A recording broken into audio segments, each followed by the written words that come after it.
Hey everyone, Daniel Vadnal, Fitness FAQs. If you want to build lower body strength specifically for advanced bodyweight skills, and you also want to build some muscle in the process, this is the exercise and the video for you.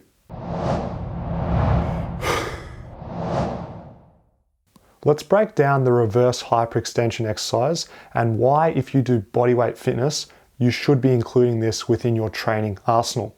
When it comes to exercises like front levers, planches, back levers, anything where we need to hold our body parallel in relation to gravity in an extended position is going to benefit from doing reverse hyperextension movements. The reason for this is it's an area that people don't train, and they don't train specifically in the fashion which is important for actually being able to maintain these positions.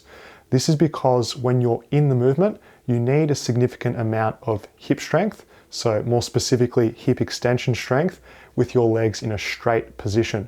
This is something that if you don't address it with specific training, you're not going to have the strength for it, and it's going to show when you're doing these advanced movements.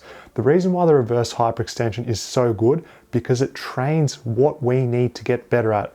It's that simple, guys. You need to pick the right exercise for the job you're trying to get better at. With my own training, guys, you'll probably remember when I was back in the day with my planche, when I'd go for these straddle planche attempts, I would get this really shaky motion throughout my body when I tried to extend my legs back.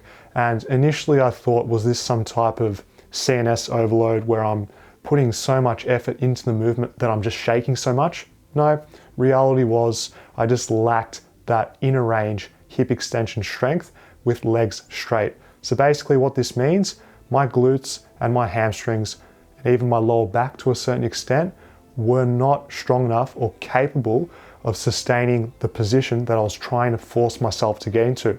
This reflects itself by shakiness, so a muscle shakes when it's not strong or it's too weak to perform the action that we're doing. So long story short, if you find that you're having difficulties with your shape, using the front lever as a specific example, I see a lot of people where it's a combination of both a lack of scap strength, straight arm strength, in combination with a lack of hip extension strength. This shows itself in a front lever when people really pike at the hips, and then when they try and straighten their body out, they either lower down or they hold the position of the front lever with bent legs. Your body's natural way of compensating for a lack of strength is by decreasing the lever arm. So you can imagine if you don't have enough hip extension strength in your glutes and your hamstrings, how does your body respond? Let's get a little bit of bent leg action. It looks ugly. It doesn't look as refined. And especially if you guys follow my channel, we're always trying to progress with exercises in a pure fashion, in a progressive fashion, and making things look clean. I'll break down how to specifically do the reverse hyperextension exercise and a few different ways which are important to do if you're into bodyweight strength. Now, you want to set yourself up on an elevated surface so you can work yourself through a full range of motion. The most important part of the exercise is that hold at the top, inner range of motion, hip extension strength, and that's the position that's most challenging for people when they're trying to do their back levers, front levers, as an example. In terms of the easiest version of this movement, when you're first starting out, you haven't specifically focused on hip extension strength, I'd advise you guys going from a tuck to an extended position.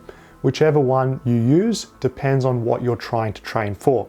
If you're working on straddles, you're going to get more merit from doing straddle-based reverse hypers. If you're trying to get more full, so you're doing like a full back lever, for example, but you find it really difficult without arching the back, I'd go more towards the legs together reverse hyper exercise. In terms of micro adjusting the intensity of the exercise, it's always going to be easier if you start in a short lever or a tuck position and then extend out, as opposed to a harder progression once you've built strength in your hips. Going from a long lever to a long lever position will be more challenging, and it'll force you to get stronger as you get stronger. In terms of posture and exercise form, what we should be contracting and focusing our attention on, I'd be focusing on what's happening at our lower back and our pelvis. We're really trying to get and solidify our lumbo-pelvic control. So when you set yourself up on the bench or whatever apparatus you're using, I would focus on first trying to do a posterior pelvic tilt, trying to somewhat flatten out your lower back. A slight natural lordosis or curve in your lower back is fine. What we don't want to see during the movement is uncontrolled extension as a compensation for hip extension. We want to set our position initially, and then from there, focus only on extending at the hips. It's going to be very tempting, especially when you're getting closer to parallel, to arch the back to compensate for this range of motion. Be within your limits, use a variation that you can actually do properly, and you'll get better results than someone that can blast through but is just arching at their back. Don't ingrain bad habits, do the exercise properly. Basically, the setup process that I go through every time: pelvis position, check. From there, upper body tension by focusing on gripping really firmly what you're holding. Then from there, simply focusing on extending at the hips to get your body parallel, so legs in line with hips, in line with shoulders. That's a nice position. Going excessively high is just increasing the chance that you're going to arch the lower back, defeating the purpose of the exercise. With this movement, you can do it either dynamically for repetitions, or you can hold the static position at the top. Both have value, both can be overloaded in their own way. This exercise, guys, whichever way you choose to do it, if you do it properly, if you do it consistently, and you're trying to specifically get better at positions which require hip extension strength, especially with bodyweight fitness, you'll be laughing, guys. You'll have a great position and your form will look really nice. Thanks everyone for watching. If you want to support Fitness FAQs, just click the like button below. That's all I'm asking. And if you want to know more about how to progress the reverse hyperextension and how to make progress with other lower body exercises using only your body weight, I encourage you guys to check out limitlesslegs.com.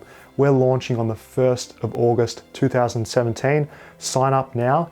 Build muscle by body weight. People think you can't. People just don't know how. With the correct guidance and the correct training approach, I can guarantee you'll be making limitless progression in terms of muscular development in your legs. Thanks guys, peace out, and I'll see you next week Friday.